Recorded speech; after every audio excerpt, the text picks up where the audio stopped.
Hey guys, welcome back to the video. ಈ ವಿಡಿಯೋದಲ್ಲಿ ನಾನು ನಿಮಗೆ ನಿಮ್ಮ ಸೆಕೆಂಡ್ PUC ಇರತಕ್ಕಂಥ ಎಲ್ಲ ಇಂಪಾರ್ಟೆಂಟ್ ಡಯಾಗ್ರಾಮ್ಗಳದ್ದು ಲಿಸ್ಟು ಮತ್ತು ಆ ಇಂಪಾರ್ಟೆಂಟ್ ಡಯಾಗ್ರಾಮ್ಗಳು ಯಾವ ಇಂಪಾರ್ಟೆಂಟ್ ಡಯಾಗ್ರಾಮ್ ನೀವು ತುಂಬ ಪ್ರಾಕ್ಟೀಸ್ ಮಾಡಬೇಕು ಆ್ಯಂಡ್ ದೆನ್ ಯಾವುದಕ್ಕೆ ಎಷ್ಟು ಲೇಬಲಿಂಗ್ ಮಾಡಬೇಕು ಆ್ಯಂಡ್ ಎಷ್ಟು ಡಿಸ್ಕ್ರಿಪ್ಷನ್ ಬರೀಬೇಕು ಇದ್ರ ಬಗ್ಗೆ ಕಂಪ್ಲೀಟ್ ಇನ್ಫಾರ್ಮೇಷನ್ ತಿಳಿಸ್ಕೊಡ್ತೀನಿ ಇವತ್ತು. ಅದಕ್ಕಿಂತ ಮುಂಚೆ ನೀವು ನಮ್ಮ ಚಾನಲ್ಗೆ ಸಬ್ಸ್ಕ್ರೈಬ್ ಆಗಿಲ್ಲ ಅಂತಂದರೆ ಸಬ್ಸ್ಕ್ರೈಬ್ ಆಗಿ ಇವತ್ತು ಪಕ್ಕದಲ್ಲಿರೋ ಬೆಲೈಕನ್ನು ಪ್ರೆಸ್ ಮಾಡೋದ್ರಿಂದ ನಾವು ಅಪ್ಲೋಡ್ ಮಾಡೋ ಪ್ರತಿಯೊಂದು ವಿಡಿಯೋ ನೋಟಿಫಿಕೇಶನ್ ತಲುಪ್ತಾ ಹೋಗುತ್ತೆ ಆ್ಯಂಡ್ ಪ್ರತಿಯೊಂದು ವಿಡಿಯೋ ಸಹ ತುಂಬ ಇಂಪಾರ್ಟೆಂಟ್ ಆಗಿರುತ್ತೆ. ಸೊ ಸಬ್ಸ್ಕ್ರೈಬ್ ಮಾಡಿ ಇಟ್ಕೊಂಡಿರಿ. Okay, without any further delay let's start this. First ಬಂದುಬಿಟ್ಟು ಡಯಾಗ್ರಾಮ್ಗಳು ಬಂದ ತಕ್ಷಣ 2 ಚಾಪ್ಟರ್ಗೆ ಪ್ರಿಯಾರಿಟಿ ಜಾಸ್ತಿ ಕೊಡಬೇಕು ನೀವು, ಆಯಿತಾ. ಜಾಸ್ತಿ ಅಂತಂದರೆ ಸ್ವಲ್ಪ ಜಾಸ್ತಿ ಪ್ರಾಕ್ಟೀಸ್ ಮಾಡಬೇಕು.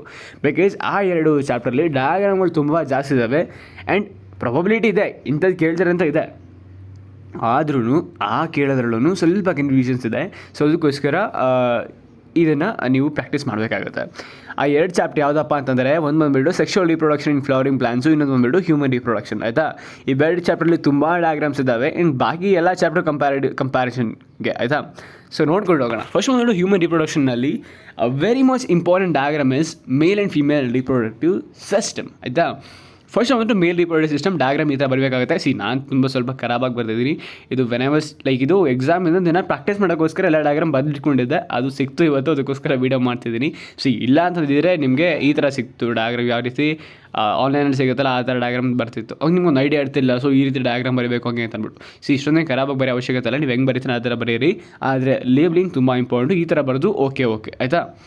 ನೆಕ್ಸ್ಟು ಇದಾದಮೇಲೆ ನಿಮಗೆ seminiferous tubules. This is one of the most important in terms of your CET, ಆಯಿತಾ. ಹೆಂಗೆ ಅಂತಂದರೆ ಇದರಲ್ಲಿರ್ತಕ್ಕಂಥ ಕಾಂಪೊನೆಂಟ್ಸ್ನ ಮಾರ್ಕ್ ಮಾಡಿಬಿಟ್ಟು ಅದು ಏನು ಅಂತ ಲೇಬ್ಲಿಂಗ್ ಕೇಳಬಹುದು ನಿಮಗೆ. ಸೊ ಲೇಬ್ಲಿಂಗ್ಗಳು ತುಂಬ ಇಂಪಾರ್ಟೆಂಟು, ಕಲ್ತ್ಕೊಂಡಿರಿ. ಅದಾದಮೇಲೆ ಫೀಮೇಲ್ ರಿಪ್ರೊಡಕ್ಟಿವ್ ಸಿಸ್ಟಮ್ ನಿಮಗೆ ಗೊತ್ತು ಪ್ರಿಯಾರಿಟಿ ಎಷ್ಟು ಕೊಡಬೇಕಂತ ಅದಕ್ಕೆ. ಬಿಕಾಸ್ ಇದು ಮತ್ತು ಮೇಲ್ಗಡೆದು ಇವೆರಡು ತುಂಬ ಇಂಪಾರ್ಟೆಂಟ್ ಡಯಾಗ್ರಾಮ್ಗಳು. ಇವೆರಡಲ್ಲಾದರೂ ಒಂದು ಕೇಳ್ತಾರೆ, ಆಯಿತಾ. ಅದಾದಮೇಲೆ ಮ್ಯಾಮರಿ ಗ್ಲ್ಯಾಂಡು.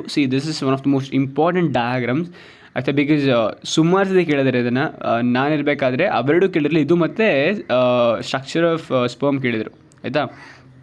ಸೊ ಡಯಾಗ್ರಾಮ್ಗಳೆಲ್ಲ ಇಂಪಾರ್ಟೆಂಟು, ಕಲ್ತ್ಕೊಳ್ಳಿ ಇದನ್ನು. ಅದಾದಮೇಲೆ TSF ಓವರಿ ಕೇಳೋ ಚಾನ್ಸಸ್ ಸ್ವಲ್ಪ ಕಡಿಮೆ, ಆದರೂ ಕಲ್ತ್ಕೊಂಡಿರಿ. ಏನಿಲ್ಲ, ಫೇಸಸ್ಗಳಷ್ಟೇ. ಇಲ್ಲಿಂದ ಪ್ರೈಮರಿಯಿಂದ ಹಿಡಿದು ನಿಮ್ಮ ಗ್ರಾಫಿನ್ ಫಾಲಿಕಲ್ ಫಾರ್ಮೇಷನ್ ಆಗಿ ರಿಲೀಸ್ ಆಗೋವರೆಗೂ. ಆ್ಯಂಡ್ ಇಲ್ಲಿ ಗ್ರಾಫಿನ್ ಫಾಲಿಕಲ್ ಅಂತಂದಲ್ಲ, ಇದನ್ನೇ ಸಪ್ರೇಟಾಗಿ ಡಯಾಗ್ರಾಮ್ ಬರೀಬೇಕಾಗತ್ತೆ.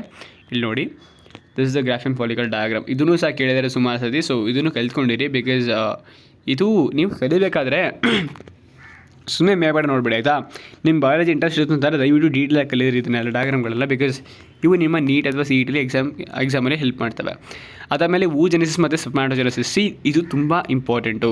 ಡೈರೆಕ್ಟ್ ನೀಟಲ್ಲಿ ನೀಟ್ ಹೆಂಗಿರುತ್ತೆ ಗೊತ್ತಾ, ನೀಟ್ ಬಯಾಲಜಿ ಪೇಪರು ತುಂಬ ಇದಿರುತ್ತೆ. ಸ್ಟ್ರೈಟ್ ಫಾರ್ವರ್ಡ್ ಕ್ವಶನ್ಗಳಿರೋದು ಬಯಾಲಜಿಯಲ್ಲಿ ಸ್ಕೋರ್ ಮಾಡ್ಕೊಳ್ಳೋರು ಆರಾಮಾಗಿ ಸ್ಕೋರ್ ಮಾಡ್ಕೊಬಹುದು. ಸೊ ಇಂಥ ಸಣ್ಣ ಪುಟ್ಟ ಡಯಾಗ್ರಾಮ್ಗಳನ್ನ ಮಿಸ್ ಮಾಡೋ ಹಾಗಿರೋ ನೀವು ಎಲ್ಲನೂ ಕವರ್ ಮಾಡಬೇಕು. ಆಲ್ಮೋಸ್ಟ್ ನೀವು ಟೆಕ್ಸ್ಟ್ ಬುಕ್ನೇ ಕವರ್ ಮಾಡಬೇಕು. ಸೊ ಇದನ್ನು ನೀಟಾಗಿ ಓದ್ಕೊಡಿ, ಓಜೆನೆಸಿಸ್ ಮತ್ತು ಸ್ಪರ್ಮಾಟೋಜೆನೆಸಿಸ್ನ ಸ್ಟೆಪ್ಸು ಮತ್ತು ಔಟ್ಪುಟನ್ನು ನೋಡ್ಕೊಳ್ಬೇಕು ನೀವು ಇಲ್ಲಿ, ಆಯಿತಾ. ಸ್ಟೆಪ್ಸ್ ಅಂತಂದರೆ ಇಲ್ಲಿ ಬರುತ್ತಲ್ಲ, ಇಲ್ಲಿ ನೋಡಿ. ಫಾರ್ ಎಕ್ಸಾಂಪಲ್ ಇಲ್ಲಿ phase of multiplication, phase of growth, phase of maturation and spermatogenesis ಇದು. ಮತ್ತು ಔಟ್ಪುಟ್ ಇಲ್ಲಿ ನೋಡಿ, ಇದರಲ್ಲಿ ಔಟ್ಪುಟ್ ನೋಡ್ಕೊಳ್ಳಿ. ಇಲ್ಲಿ 3 ಸೆಕೆಂಡರಿ ಪೋಲಾರ್ ಬಾಡಿ ಸಿಗುತ್ತೆ ನಿಮಗೆ, ಒಂದು ಮಾತ್ರ ಊಟ ಅಥವಾ ಓಮ್ ಸಿಗುತ್ತೆ. ಇದನ್ನು ನೀಟಾಗಿ ಅಬ್ಸರ್ವ್ ಮಾಡಬೇಕಾಗತ್ತೆ. ಆ್ಯಂಡ್ ಹಾರ್ಮೋನಲ್ ಕಂಟ್ರೋಲ್ ಆಫ್ ಸ್ಪರ್ಮಾಟೋಜೆನೆಸಿಸ್ ಮತ್ತು ಯೂಜಿನೆಸಿಸ್ಸು ಇದು ಅಷ್ಟೊಂದೇನು ಇಂಪಾರ್ಟೆಂಟ್ ಅಲ್ಲ, ಆದರೂ ಕಲ್ತ್ಕೊಂಡಿರಿ, ಕೇಳಿದ್ರೆ ಬರಿಬಹುದು ಅಲ್ವಾ. Next structure of human ohm.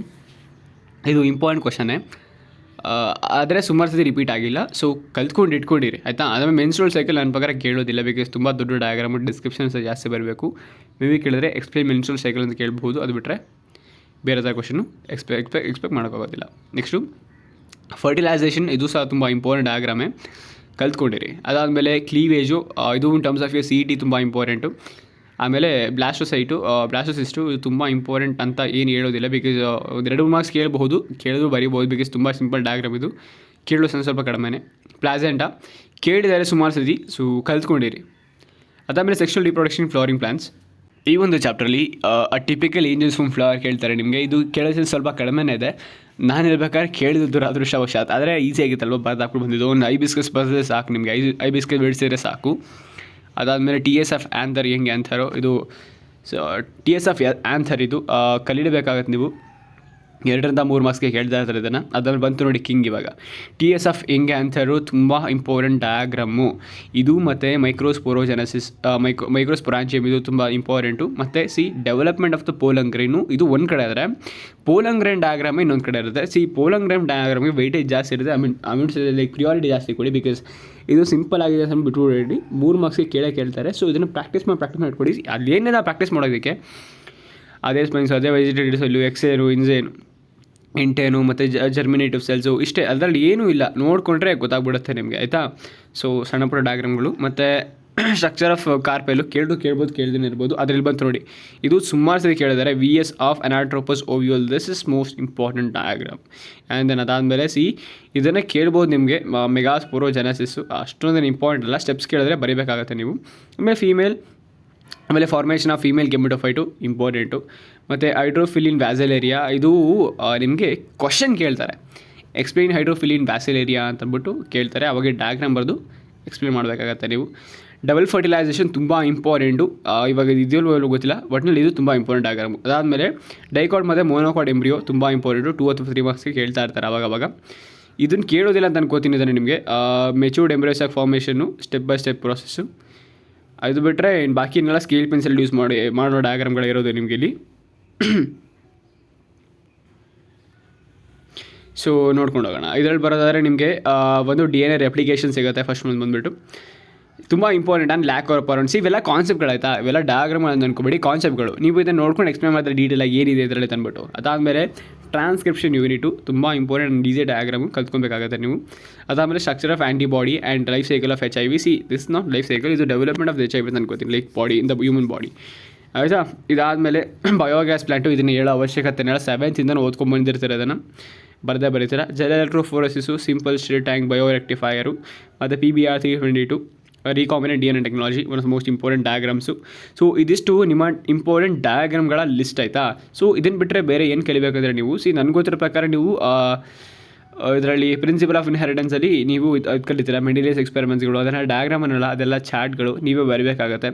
ಅದಾದಮೇಲೆ ಪಾಪ್ಯುಲೇಷನ್ ಅದರಲ್ಲಿ ಸ್ವಲ್ಪ ಗ್ರೋತ್ ಇದು ಬರುತ್ತೆ, ಎಕ್ಸ್ಪೋನೆನ್ಷಿಯಲ್ಸು, ಅದನ್ನು ಕಲಿಬೇಕಾಗುತ್ತೆ. ಎಕೋಸಿಸ್ಟಮಲ್ಲಿ ಟ್ರಯಾಂಗಲ್ ಬರ್ತವೆ, ಎನರ್ಜಿ ಮತ್ತು ನಂಬರ್ ಪಿರಮಿಡ್ ಬರ್ತವೆ, ಪಿರಮಿಡ್ಗಳು, ಅದನ್ನು ಕಲಿಬೇಕಾಗತ್ತೆ ನೀವು. ಸೊ ಇದಿಷ್ಟೇ ಡಯಾಗ್ರಾಮ್ಗಳ ಲಿಸ್ಟ್ ನಿಮಗೆ ಮ್ಯಾಕ್ಸಿಮಮ್ ಕೇಳತಕ್ಕಂಥದ್ದು. ಸೊ ಕಲ್ತ್ಕೊಳ್ಳಿ, ಒಳ್ಳೆಯದಾಗಲಿ. ಸೊ ಏನಾದರೂ ಬೇಕಾದರೆ ಕೆಳಗಡೆ ಡಿಸ್ಕ್ರಿಪ್ಷನ್ ಲೈಕ್ ಕಾಮೆಂಟ್ ಸೆಕ್ಷನಲ್ಲಿ ಕೇಳಬಹುದು. ಈ PDF ಲಿಂಕ್ ಡಿಸ್ಕ್ರಿಪ್ಷನ್ ಸಿಗುತ್ತೆ. ಆ್ಯಂಡ್ ನಿಮ್ಗೆ ಏನಾದರೂ ಬೇರೆ ಕ್ವೈರೀಸ್ ಇತ್ತು ಅಂದರೆ ನಾನು Instagram ಅಕೌಂಟ್ ಬಂದು DM ಮಾಡ್ಬೋದು. Thanks for watching. Happy learning.